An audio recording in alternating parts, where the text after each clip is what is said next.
Elijah Campbell, WNKT in Columbia. I'll go give this one to Jeremiah. I mean, you guys had a pretty epic comeback there, I guess, in the last minute of this game. What's kind of the message with the team, and then as it pertained to being able to build your way back into this? Really just continue to keep our heads up and keep fighting. It's more basketball for us to play, and really just staying together through it all. So.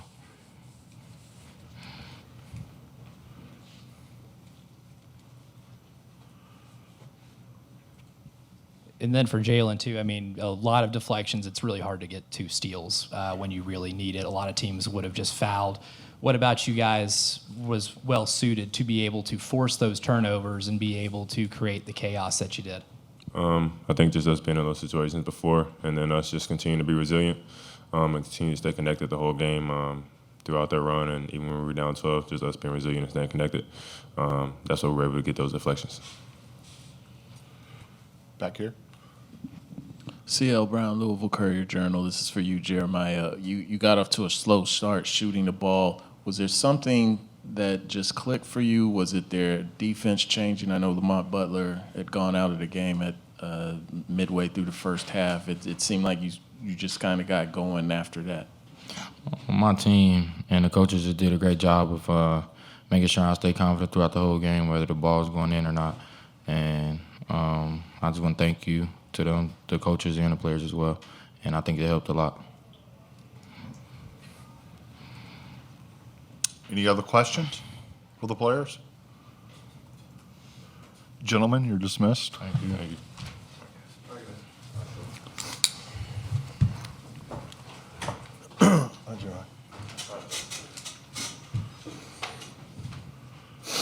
Okay, we'll go to Coach. Please raise your hand and we'll get a mic to you.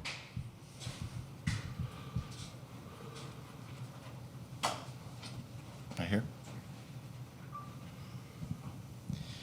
Coach, last 5 seconds of the game, obviously a lot of emotional swings, and Owe got that drive all the way down to the basket. What was kind of, I guess, the plan to keep him, or I guess to try to make Kentucky shoot the hardest shot possible? And from your perspective, how did things kind of break down? Well, first of all, I want to just say how incredibly resilient our guys have been. And not just tonight, for weeks now. You know, these guys have fought through hard, fought through adversity. We constantly talk to our guys about that proverb, fall 7, rise 8. They keep falling and keep getting up. All right, we lost 2 heartbreakers to Kentucky and Ole Miss on a last-second shot. And how do we respond from that? We have 3 straight quad 1 wins. Come back today, we got down. I mean, the opening, there was a storm. The fan base, the atmosphere, how they started, that was a storm. How we handled that has been how our team has been all year, resilient. We went on a 19-6 run to end the game up until that last 2 points. That is resiliency. Never quit, never die, staying together. That last play, obviously emotional.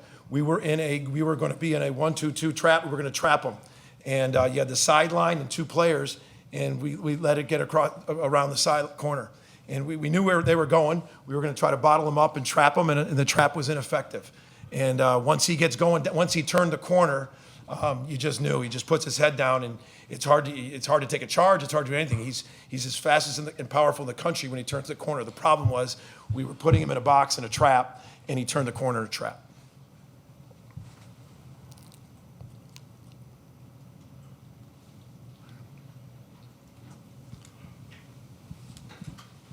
You mentioned the atmosphere in this building, too. I mean, that's basically a Kentucky home game, it feels like. But when you guys get down with, double digits, with as late in the game as it was, what's kind of, I guess, the message to your players to keep everybody kind of engaged and still confident enough to be able to make the comeback you guys did? Not a lot of teams. I'm sorry, what was the question? Kind of the message to the team during that, whenever it's right now or during the game? During the game, when you get down 12 and it's so we were pressing. We were trying to get 2 or 3 traps before fouling. You saw me. I got upset one time. We fouled with like 50 seconds. We were trying to get traps without fouling, and the guys just kept on being resilient. We ran a little play, a back thing for Fears to get that 3. He knocked it down. And the guys were just scrambling and playing defense. And Fears made a great play at the end. You know, we didn't have a timeout left, and, you know, I probably wouldn't have called it anyways if you had. I would have rather called it against the press. But he made a great play to come back and take the lead. Man, resilient toughness. So my message at the time was we were trying to trap without fouling until they got across half court. And at the end, we were trying to get 2-3 traps and to keep going. And that was our plan. And we got 2 steals with it. We actually got one earlier too. Kobe got one on the press. We got 3 steals against the press. But just I'm heartbroken for those guys, you know, because they just everything we've asked these guys to do. You know, when people counted us out, just kept on every day coming to practice, our staff, and just believe in you guys. There's a path. There's a path. And we beat Mississippi State, and we come back and lose just heartbreakers to Ole Miss and Kentucky, and then we beat Missouri, at Texas, Georgia, 3 quad 1 wins, and just not easy to do with the schedule we've had. And I'm happy and I'm excited that we're not done playing. I'm excited to go to battle with these guys again in the tournament.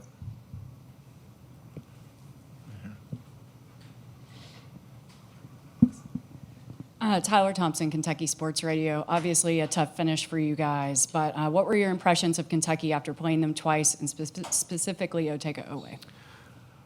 Well, I mean, I coached Otega, so I know my impression of him. He's very, very good. But in terms of Kentucky, the team, they just got a lot of weapons. They got 2 really good passing bigs. That's really. They got some elite shooters. They got, you know, Carr can knock. They can knock. Almost all of them can knock down threes. I mean, like everybody can shoot. So it's tough to pick your poison when you're spaced out with Otega going downhill the way he does. But I think they can make a long run. They got a lot. They got some older guys, some veterans, some winners, and I believe that their offense is hard to guard, and so I think, you know, getting in this tournament, people are gonna have to adjust and see that 5 out, because not too many teams have 2 bigs that can pass like they do, and they run excellent stuff. They run excellent stuff at that 5 out, and I think they're going to be a hard out. To your left. CL Brown with the Louisville Courier-Journal. Porter, and kind of piggybacking off of that, in what ways do you feel like they were different when Lamont Butler got injured and went out the game? You know, I mean, Lamont's a Final Four point guard, and he's done great things for them this whole year. He gives you an elite defender. He gives you a confident leader at the point. He's a terrific player, and got a lot of respect for him.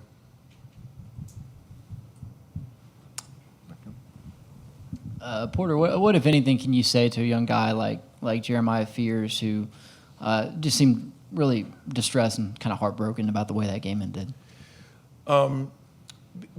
Because he's such a competitive kid, you know, it wasn't about him scoring points or making that last shot. It was about winning the game.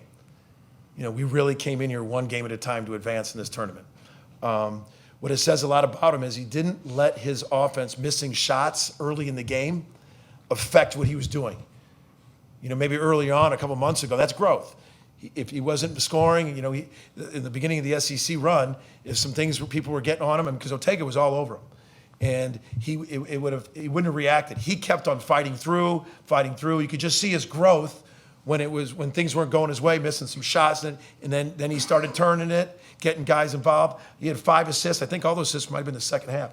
I think in the second half we had 9 assists, 3 turnovers. Much better in the second half with that. But I saw his growth, you know, maybe early on, missing those shots that he's missed earlier might have affected the rest of his game. He still was in tune, still leading. He wasn't letting that bring him down. That's growth. Any more questions? Okay, Coach, thank you.